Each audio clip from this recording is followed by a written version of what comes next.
हमारे वक्त की धड़कन, हमारा चिंतन, हमारी भावनाएं, हमारे विचार, कभी कोमल बातचीत तो कभी इंटरेक्शन तेज तर्रार। तय करें मिलकर what is wrong, what is right. ITV पर अशोक व्यास के साथ इनसाइट टुनाइट।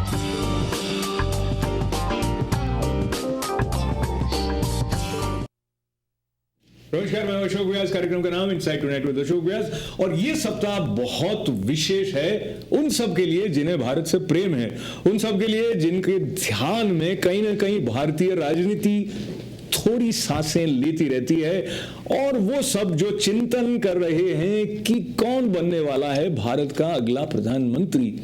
ये बरस जो पिछले 6 सप्ताह में चुनाव की श्रृंखला रही है भारत में, उस बीच में किस किस तरह के वक्तव्य आए, किसने कितनी जोरदार गालीनुमा शब्दों का, एडजेक्टिव्स का प्रयोग दूसरे नेता के लिए किया, वो तो स्मृतियों में रहने वाला ही है। उसके साथ साथ कुछ आंकड़े ऐसे हैं जो रिकॉर्ड बनाने वाले हैं, जिसमें से एक सामान्य सा आंकड़ा ये है कि 1952 जो एक्सपेंडिचर गवर्नमेंट ऑफ इंडिया का हुआ था इलेक्शन को कंडक्ट करने के लिए, वो था 10.45 crore rupees. How much?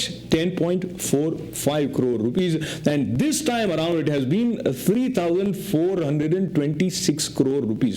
जो कि पिछली बार जब इलेक्शन हुए थे उससे 131% ज्यादा है। खर्चा बहुत कई कारणों से हुआ। महंगाई बढ़ने के अलावा इस बार इलेक्शन कमीशन का ध्यान इस बात पर भी था कि मतदाताओं को सचेत किया जाए। और इस बार लगता है इलेक्शन कमीशन के पास जितनी अधिक शिकायतें अलग अलग राजनीतिक दलों के उम्मीदवारों की तरफ से आई थीं, उतनी शायद पहले कभी नहीं आई। फिर भी असंतोष है और कई जगह पर यह सुना गया कि election commission has been favourable towards this party और दैट पार्टी। Now how and what has contributed in inspiring voters to go out and vote? Indeed, there are many factors which has resulted into a record voting in India.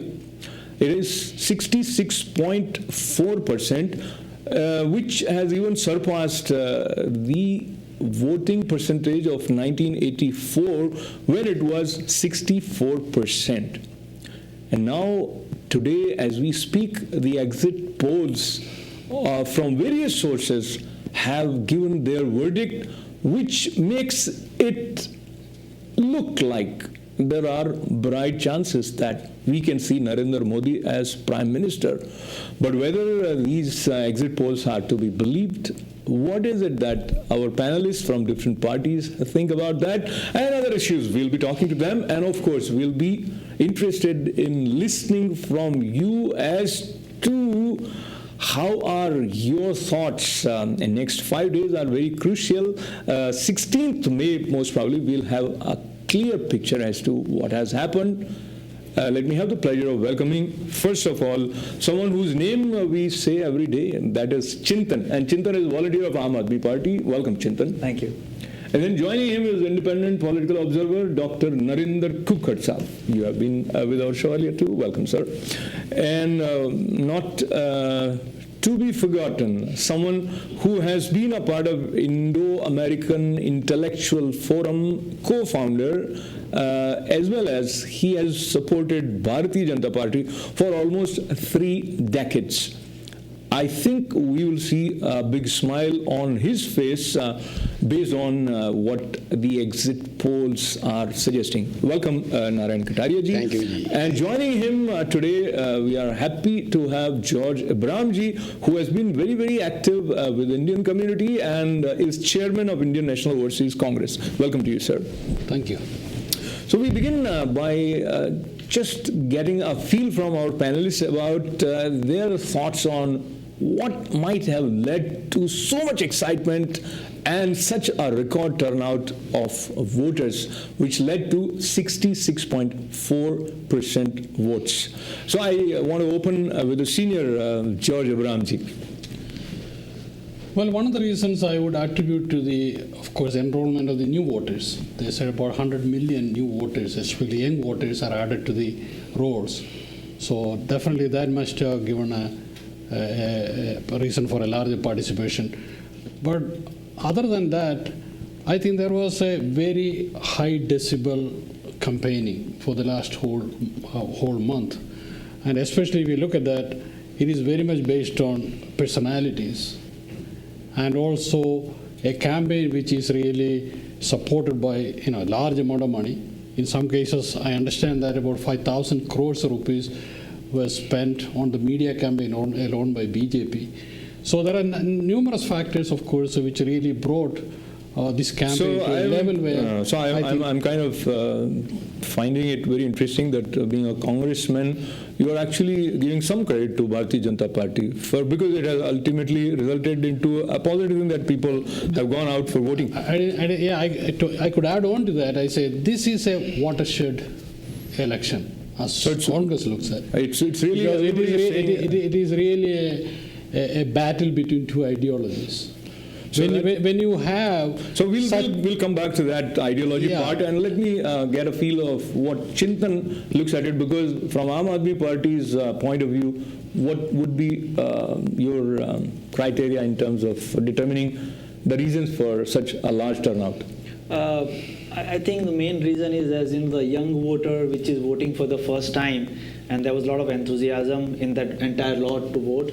And whatever happened in last 2 years, there was a very clear-cut message that unless and until we change the political system, there's not going to be any major change. So people see, they looked at this election as a very major hope, where they can... This is the first election where I feel that a lot of people felt that their vote counts. This time, every vote can, bring a change about, in the politics, in the system. And that has, again, social media, it created a lot of awareness, a lot of campaigning went on in social media, which made it easy for election commission also to spread the message. And everything put together, like money, media, awareness, younger lot, even I would say women voters, they also came out in huge numbers. And our party also ended up giving maximum tickets among the rest of the other national parties to women's. So a lot of factors like this made a positive impact in bringing the number up. Wonderful, and I think though every time it is the case that a lot of Bollywood is seen in the political front, and this time around also each party had their own candidates coming from Bollywood, as well as there were many Bollywood oriented artists, directors, actors who gave a clear-cut call to vote for this or that party. So let's move on from the number towards the ideological part, as George G mentioned. So Dr. Kukar, what do you think if you look at this election as a battle of ideologies? Would you agree with him, and what would be your take on that? I would really appreciate and prefer if I speak after Kataria Sahib has spoken, so I can hear the three thoughts. It happens that you are being guided by the moderator, so whatever you request, you have to. What I would say is, there is always a force. There is a personality. When we had election in the United States, Obama was the wave. So when Narendra Modi became the front runner for BJP, it was a personality. So people came into it whether they liked him or disliked him. So there was an energizing force beside all other things. So I think the feeling was there is somebody who has done something good with Gujarat state for 10 years. And then there was somebody who has done wonderful things with economy, and somebody whom many people love and few people hate him to the core of their heart. So whenever you put up such a candidate, it energizes your supporters and it energizes your enemies. Or I shouldn't say enemies, it energizes the opposite party. So that is what I think really did the job, and which was a wonderful job, no matter which way the vote goes. And talking about the wonderful job, whichever way you look at Narendra Modi, there are certain data which are quite amazing in terms of the distance that Mr. Modi covered in last 6 weeks plus time is 3 lakh kilometers. As compared to that, Rahul Gandhi covered 118,000 kilometers. Both of them were flying. And then Narendra Modi attended over 5,000 events in person. And there were many events where he was seen through 3D holograms. And the mega rallies were attended, as the newspapers are saying, by over 11 million people. So, and there are many interesting statistical data available about Mr. Modi's campaign style and use of technology. But now, Narainji, back to the question of ideology. So after you try and define, was it a battle of ideology or was it India first? I think it is India first. That is what Modi stands for. Modi's main motto is India first, nation first. And he has created so much excitement and energy because of his dynamism, determination, and his forceful personality that I think other things, whatever our our speaker said, that women participation and young workers, 100 million new voters came. But in spite of that, if Modi is not there, there would have not been that excitement.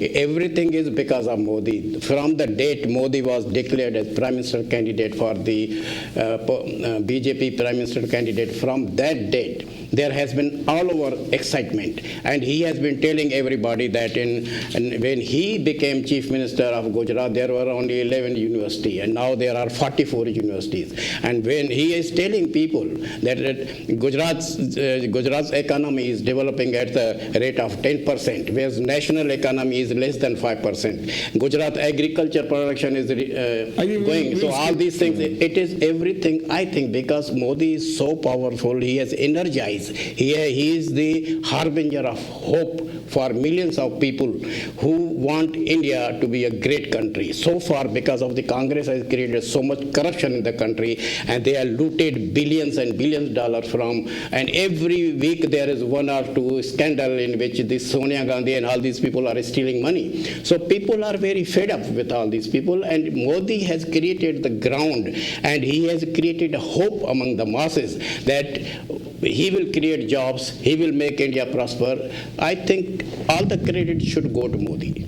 I think credit and discredit both is going to Modi from various sources, and how it is happening. If you try and look back some of the statements that came when you were saying harbinger of hope, and there are many people who are very much disgruntled, or they express as if they have some valid reasons to have very strong dislike for Mr. Modi, because there was one Congress candidate who later on was put behind bars for that statement. He wanted to break Mr. Modi to pieces. There was another leader who said that he wanted Mr. Modi to be thrown away to the sea. There is Mamata Banerjee, who said that if she was in Delhi, and she blamed Congress for being soft on Mr. Modi, and she claimed that if she was in Delhi, she would have put him behind bars and would have tied to ropes. Whether it's a matter of imagination or there are some substantial reasons for people to think like that. And we are going to take a short break. But before that, let me mention Rahul Gandhi has been given 3 additional days by Election Commission to respond, where he is asked to explain what led him to announce that if Bharatiya Janata Party or Mr. Modi comes to power, 22,000 people will be killed. Where did he get that number from, and what are the reasons for these kind of statements, as well as what Mr. Narain Kataria ji said? There is much more that George ji will have for us to hear from him, and we'll be right back after this break.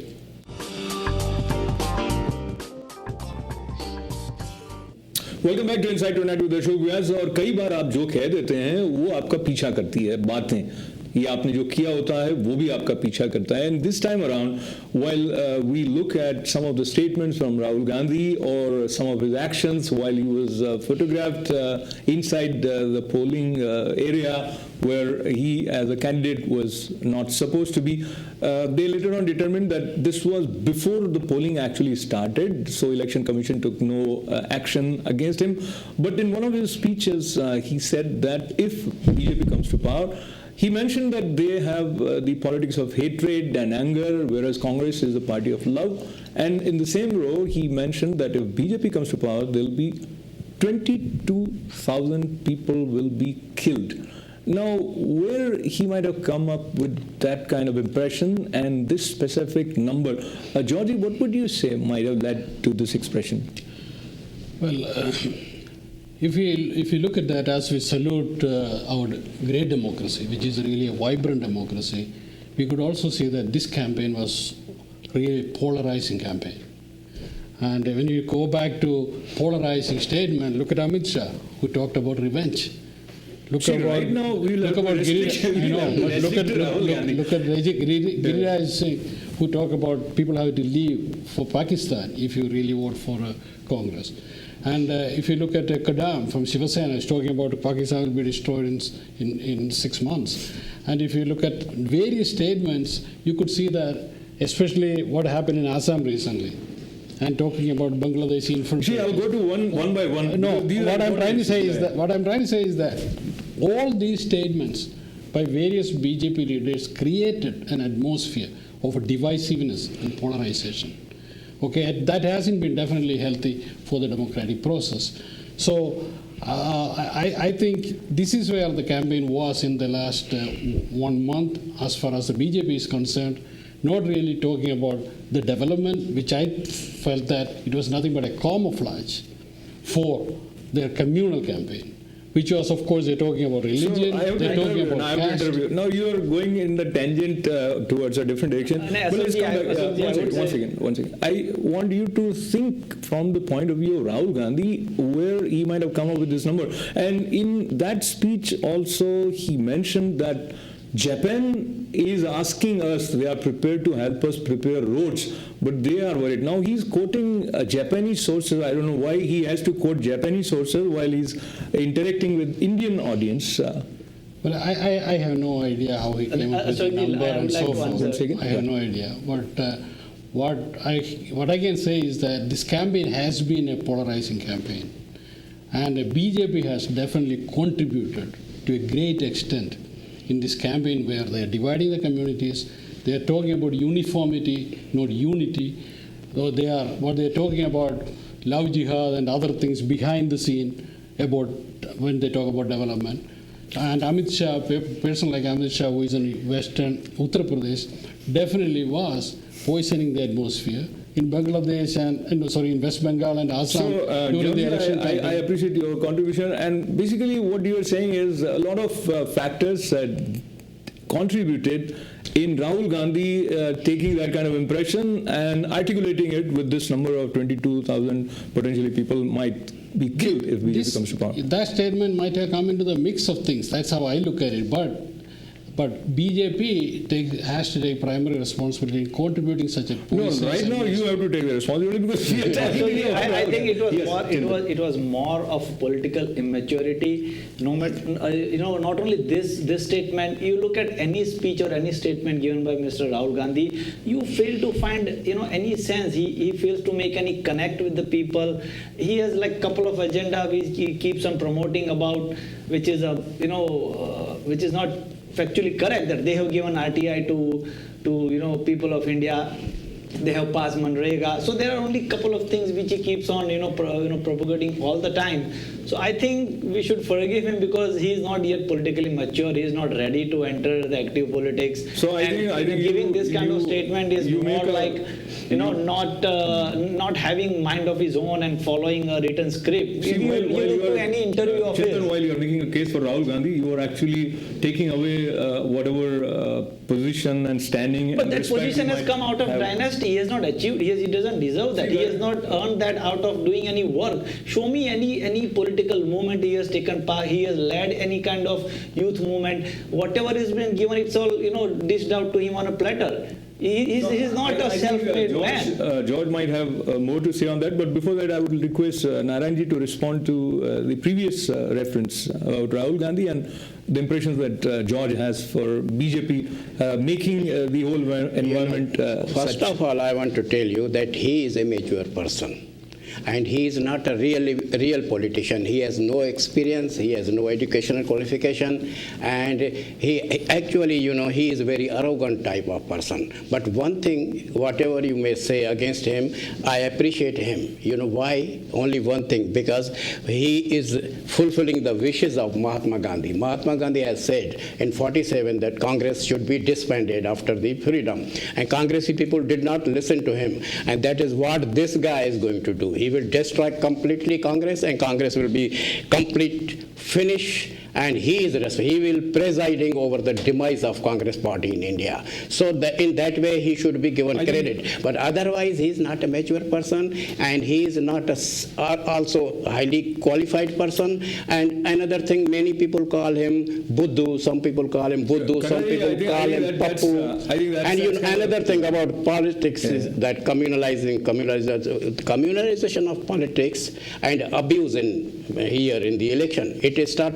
Communalization was started by Manmohan Singh. And Manmohan Singh in 2006, he said that the 15% of nation's resources should be given to Muslims. Why? This is communal statement. Another BJP's Congress partner is MIM. MIM is Muslim in Mujahideen something Hyderabad party. Akbaruddin is the president of that party. Akbaruddin said that he is Congress allies, and he said that if 15%, if you give me 15 minutes, I will finish all the Hindus if police goes away. This is a statement he is making, and he was encouraged by Congress party. Another guy, Masood in Saharanpur. And Sonia started this. Sonia said, Modi is Maut ka Saudagar. What is this? And moreover, I tell you, Modi is uniting everybody. He is a great unifier. He is unified in entire India. He never said in his speech, Modi never used any communal things. You cannot prove that. Disagree. I am really, sir, with all due respect, we cannot tell Mr. Modi is a unifier. I mean, see, the way systematically they misused the government system after 2002, for first 12 months, there was not even one conviction. Unless and until Supreme Court intervened, all the cases of 2002 riots had to be transferred out of Gujarat. Then only conviction started. So for first 12 months, they were busy burying all the witnesses. They were busy killing all the, Chintan, there are many references that we probably need to talk calling about. him unifier is... We want to move forward, and I would definitely want Georgie to respond to what you said. Yeah. Well, I just want to follow up with when we talk about BJP rule, of course 2002 riots definitely will come to our mind. What happened in Gujarat? About thousands of Muslims were killed. So there is precedence there. Recently, Muzaffarnagar, look what happened. Again, at least about 50 some people were killed, and about 50,000 people. So now what I'm trying to say is that the communal elements somehow become active under a BJP rule. This is where there is a potential. Who is comparatively my point is that where there is a potential for riots, there's a potential for this type of disasters where people really can suffer. So probably Rahul Gandhi must be alluding to that, that several instances of riots which have really taken place. No, we actually have to, as an Indian, I would like that India should look forward towards the progressive ideas, and each party probably have some element of it, but what has dominated the discussion on the political front has led people to talk more about secularism, misinterpreted, or communalism. So when Sonia Gandhi goes and seek Muslim clergy's support, that is secularism, and it defines communalism in a different way. But now recently in Varanasi, many Muslim groups have openly come in support of Arvind Kejriwal. So what way he has managed to connect with Muslims and not with Hindus, what are the possible reasons?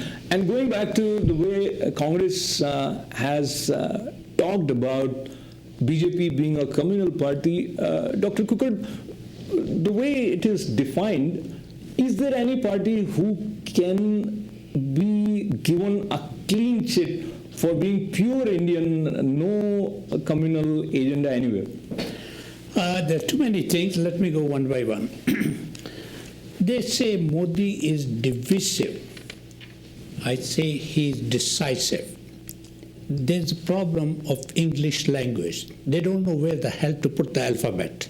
Okay?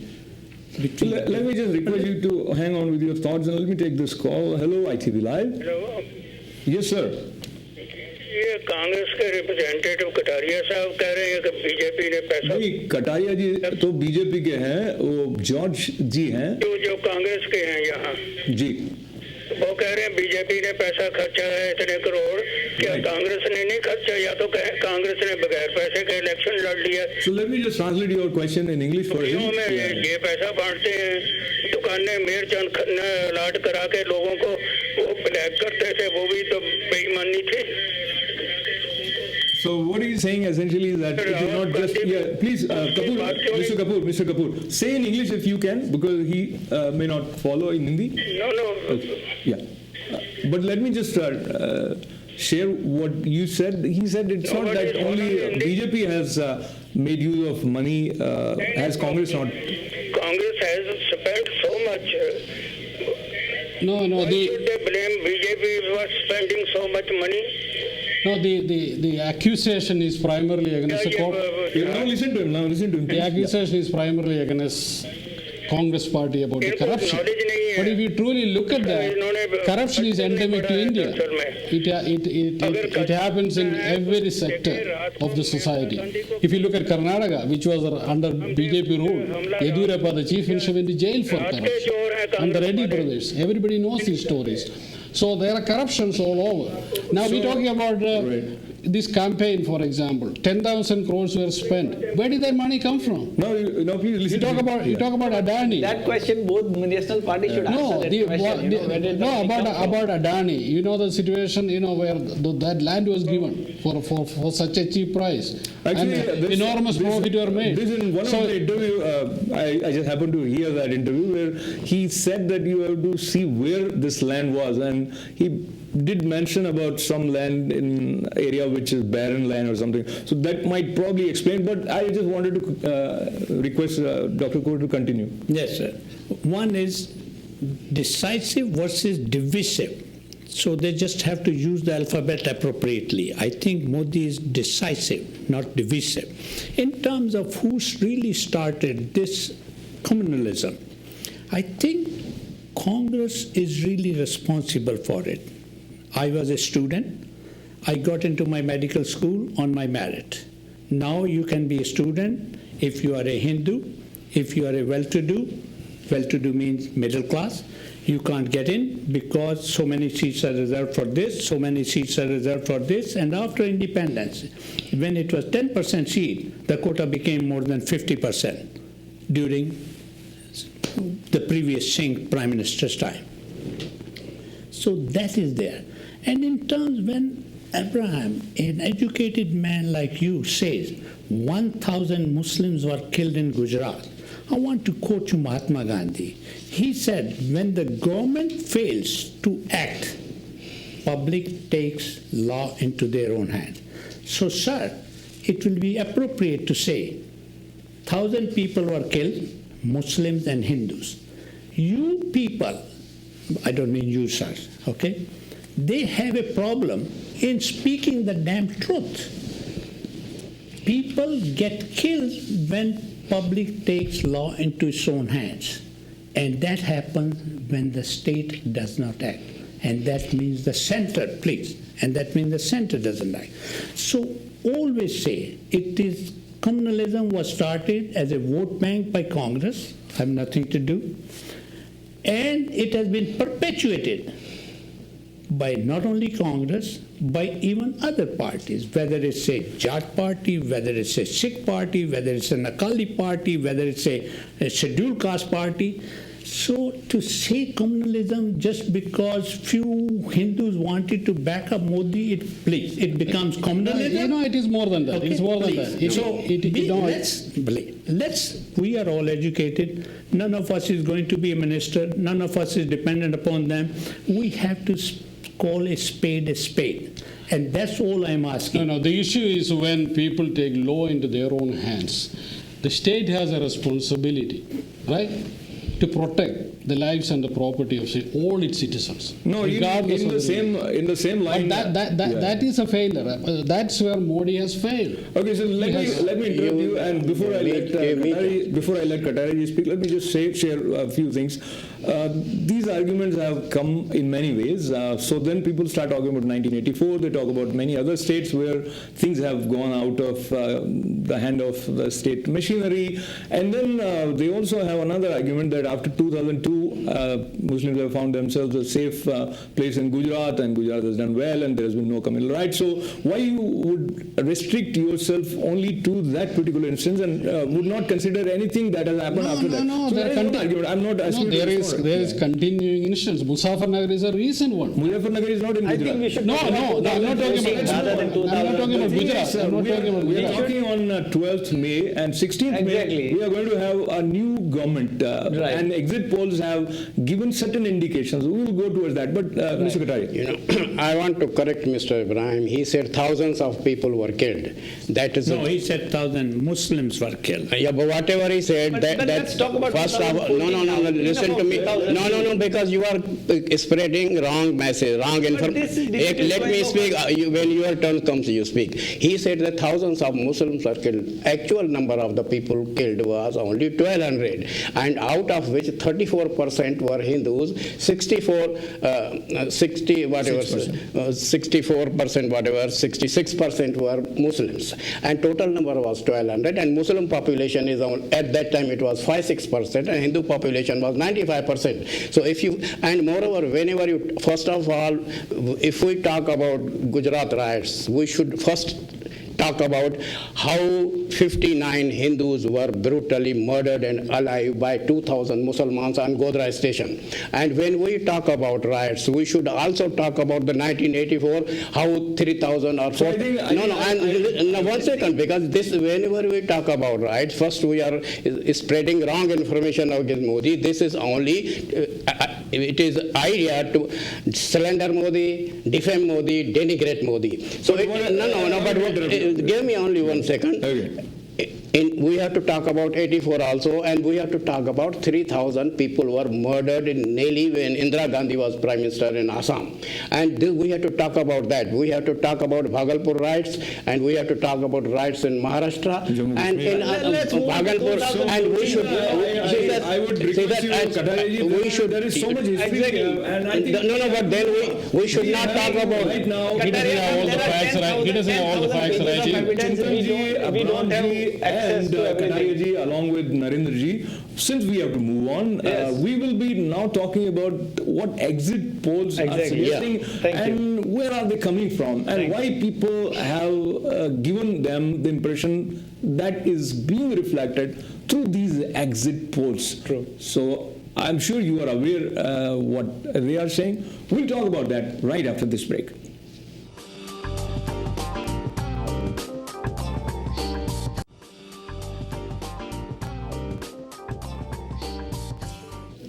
Welcome back, you watching Inside Tonight with Ashok Vyas. और जो exit polls हैं उसमें से एक exit poll जो times now की तरफ से कंडक्ट किया गया, उनके अनुसार एनडीए के 249 से 265 सीट्स पर जीतने के चांसेस हैं।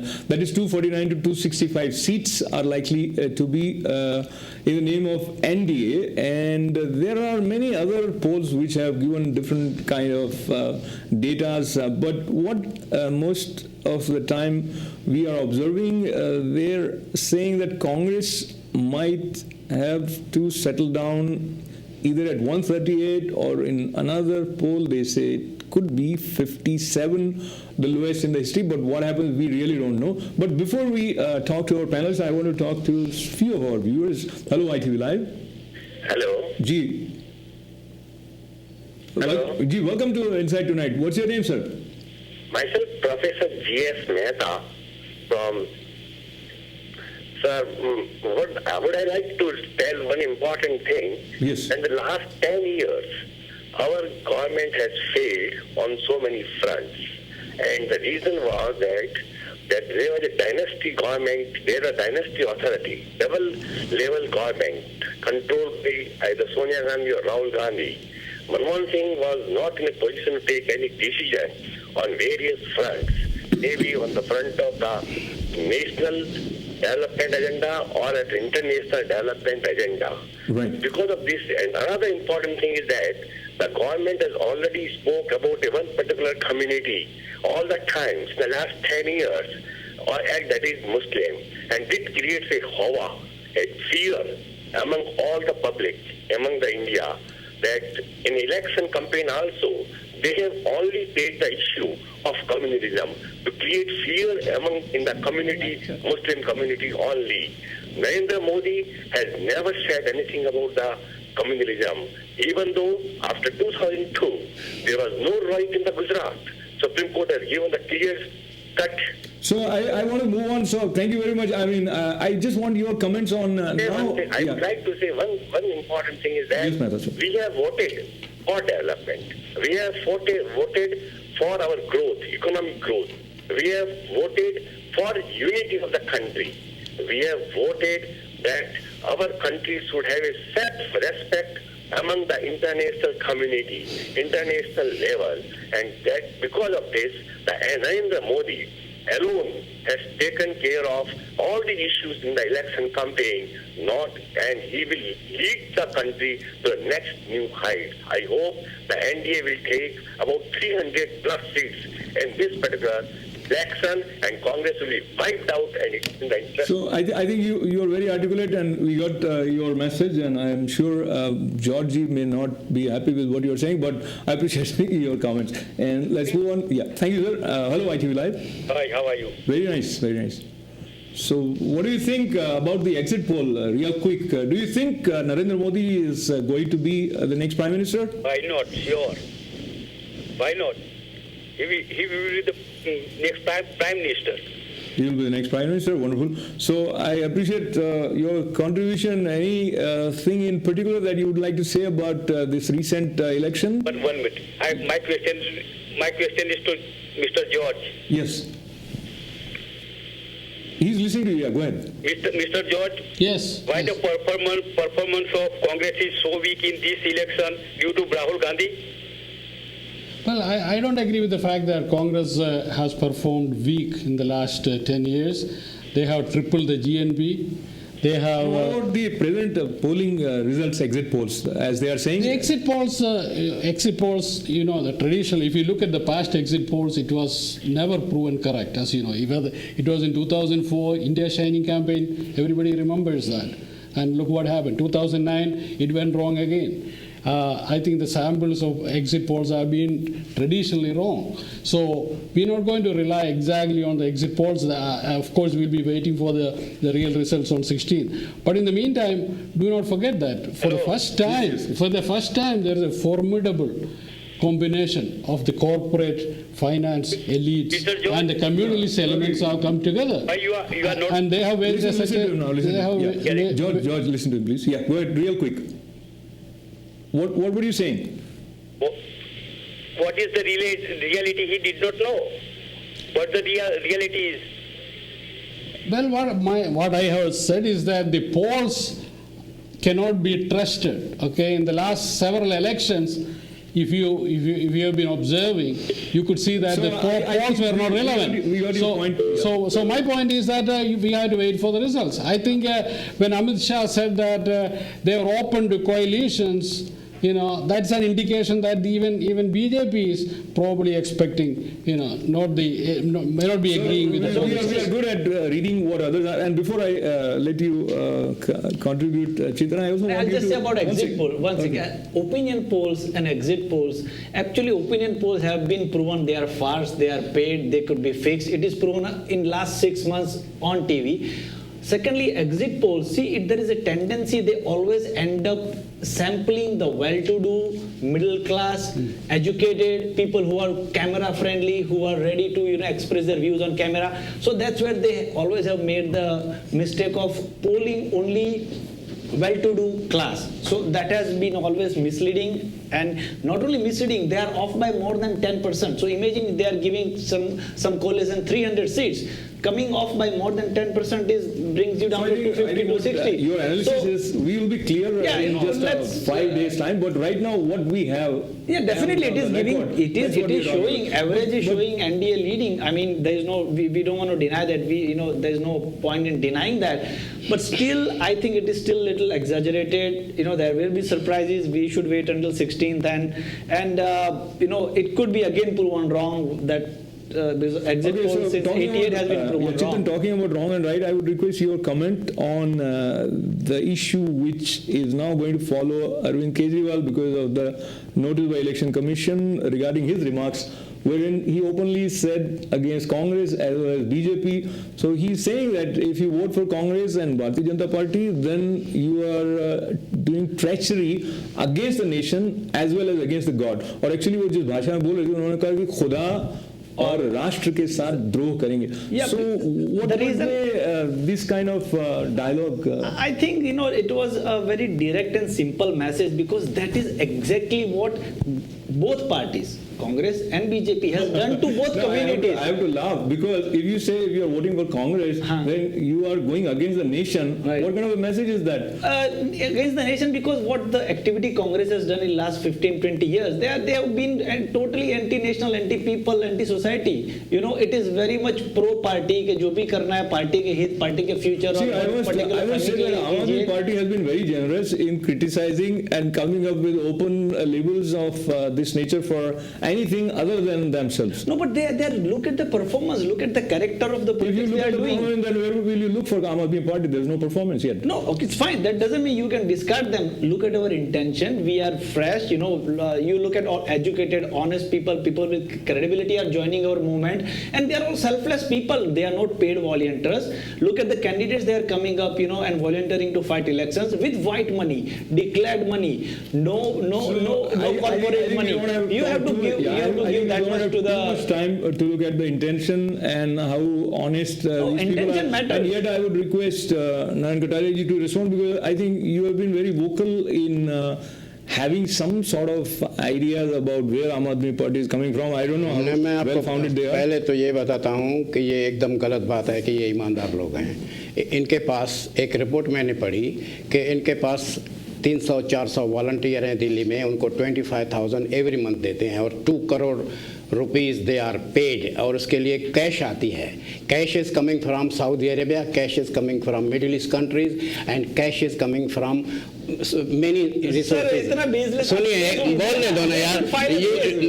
मेरे को देखो, जब मैं बोलता हूँ, आप बोल रहे थे आई नेवर स्पीक ना, आप मुझे बोल, यू गिव मी अपॉर्चुनिटी. मैंने बताता हूँ this information is right. You should definitely have disagreement. Yeah, you can say whatever you want. लेकिन मेरे को तो बोलने दो ना यार, मेरा टाइम है तो I will talk. Then you talk. You are talking. I never interfere. तो ये जो इंफॉर्मेशन है, 2 करोड़ रुपए कैश में आते हैं, कैश में डिस्ट्रीब्यूट होते हैं. वो 300-400 लोग हैं दिल्ली में जो रहते हैं, और सारे पैसे मैंने पढ़ा कि गोयल के थ्रू आते हैं. कोई गोयल किसी का नाम था, और ये सारे सऊदी अरेबिया से पैसे आते हैं. इन हिंदुस्तान को डिस्टेबलाइज करो. और ये अरविंद केजरीवाल के जितने भी लोग हैं, उसके साथ जितनी रिलेशनशिप है, ऐसे ऐसे मुसलमानों के पास जाता है और टोपी पहन लेता है और उनको भी उल्लू बनाता है और दुनिया को भी उल्लू बनाता है. ये सब तमाशा चल रहा है. इस इलेक्शन के बाद मैं बता रहा हूँ, ये केजरीवाल जीरो हो जाएगा. मैंने आपको आपको लास्ट टाइम जब आपने मुझे बुलाया था, मैंने बोला Kejriwal not get more than 7 seats. और अभी मैं बताता हूँ, अभी पोजीशन ऐसी है, मैंने 3 पोल देख रहा था। ये बोलते हैं पैसा पोल की बात करूँ या नहीं? मैं 1 मिनट के लिए आपको इंटरप्ट कर रहा हूँ। चिंतन जो कह रहे थे वैसे कि वो पोलिंग एग्जिट पोल पर विश्वास नहीं करते, लेकिन let me finish just this.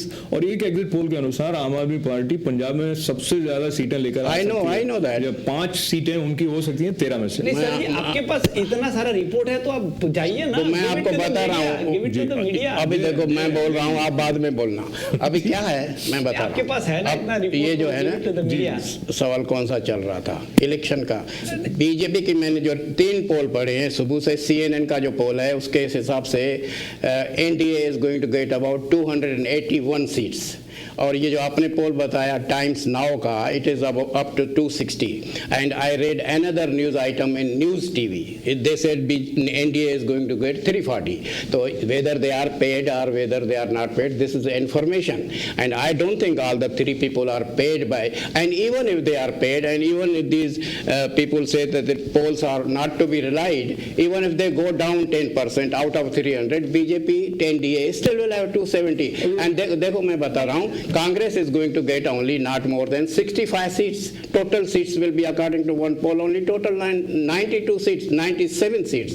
So Congress is 0, and Kejriwal is going to, according to the polls, they are getting only 3 seats from Punjab। मैं बोल रहा हूँ यार, देखिए कुछ भी हो जाए, we are not here। मैं बोल रहा हूँ ना, अब मैं बोलूँ, आप लोगों ने इलेक्शंस को आपको मैं बता रहा हूँ। तो ये जो है ना, Kejriwal is going to get only maybe 1 seat from Delhi, 3 seats from Punjab, और 1 seat महाराष्ट्र से, और he will not cross 7 seats, और he is finished। It's fine, नहीं, because हम लोग are not into number game।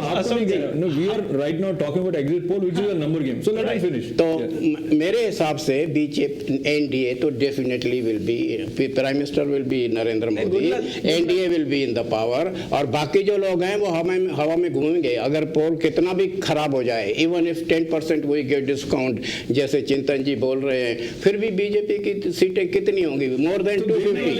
और दूसरा, एक मिनट मेरे को 1 सेकंड बोलूं, और इस पोल के अंदर मैं बता रहा हूं कि they have not included Chandrababu Naidu और TRS जो है ना, तेलंगाना के और आंध्र प्रदेश के, उनके पास 25 सीटें आने वाली हैं। और वहाँ जो आंध्र प्रदेश में जो Jagan Reddy will be number 3 या 2। तो इस वहाँ BJP will get some seats in Telangana, or with in alliance with Varanasi में कौन जीत रहा है? Narayan ji, I am talking about the number, और नंबर मैं बताता हूँ, they have not included 4 seats of BJP coming from Tamil Nadu, और they have said that only their BJP will get 1 seat in West Bengal, but that is wrong। I got the information BJP will get 4 seats। आपकी information है। Chintan, let's move on, and when we are moving on, we are looking at, of course, the exit polls, but exit polls के साथ अपने blog में भी और अपने एक इंटरव्यू में भी नरेंद्र मोदी ने कहा कि वो पॉलिटिकल अनटचेबिलिटी में विश्वास नहीं करते हैं, which means he is open for alliances, as George was saying, which somewhere is indicative that probably they may not get that desired majority, but if they don't get, they still have the intent to make the government. And let me have a very, very hypothetical kind of question for Congress as well as for Aam Aadmi Party. So do you think Congress would join hands to form government with BJP if the need arises? Let's not underestimate the intelligence of our electorate. Okay? We have a very smart electorate, and they really could see things through. And all the campaign rhetoric for the BJP and Narendra Modi, especially the development agenda, they've seen it through. And also towards the end, you could see that their communal agenda. You are evading my question. No, I know about that. This is analysis. Yeah. You just tell me, if there is both sitting across the table and there is a need to form the government, do you think there are any chances? Right now, from what I gather, Congress believes that Congress will form the government. Okay. That's very good, very good. Actually, I appreciate your confidence. Exactly, you want Arun Kejriwal to become Prime Minister? I mean, see, right now we are not fighting this election to become Prime Minister or make somebody else Prime Minister. We want honest and very credible, very effective member of parliament to go in the parliament and stop the circus that's been going on for 10 years.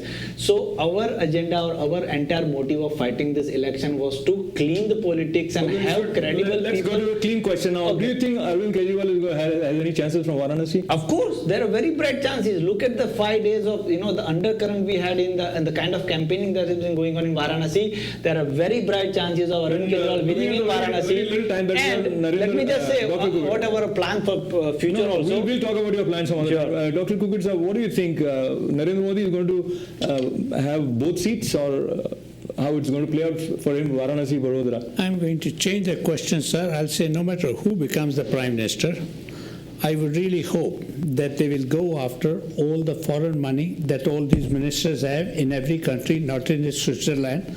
I hope they go after the development and they give clean water to the people and some electricity to them. They had a chance to do that. 30 seconds. They had a chance to do that. They didn't do that when they were in power, BJP. You know, Excuse me, we don't have time to go for another discussion. I read in the newspaper, according to India Today report, that BJP is going to get 55% vote, and Kejriwal 10 and Congress 15. So they are very far behind. They are not going. They both are gone. So let us see कि कौन गया है और कौन नहीं गया है, और अगले शुक्रवार को हम जब भारत में मतगणना शुरू होगी तो हमारे यहाँ भी एक विशेष कार्यक्रम होगा जिसमें हम भारतीय राजनीति के बारे में चुनाव परिणामों को ध्यान में रखते हुए बात करेंगे. So don't forget to stay with us that day specially. और हाँ, कल भी एक विशेष कार्यक्रम आपके सेवा में पेश करेंगे. And then on Wednesday we will have a panel to talk about Afghan women, and we'll also touch a little bit about this reference of Nigeria and very unfortunate abduction of innocent girls. Today I have the pleasure of thanking George Abraham, Narain Kataria ji, Chintan ji, and Dr. Narendra Kukar for joining. And of course, thanks to all of you for making this program such an insightful and enlightening experience. Namaskar. Shubh Ratri.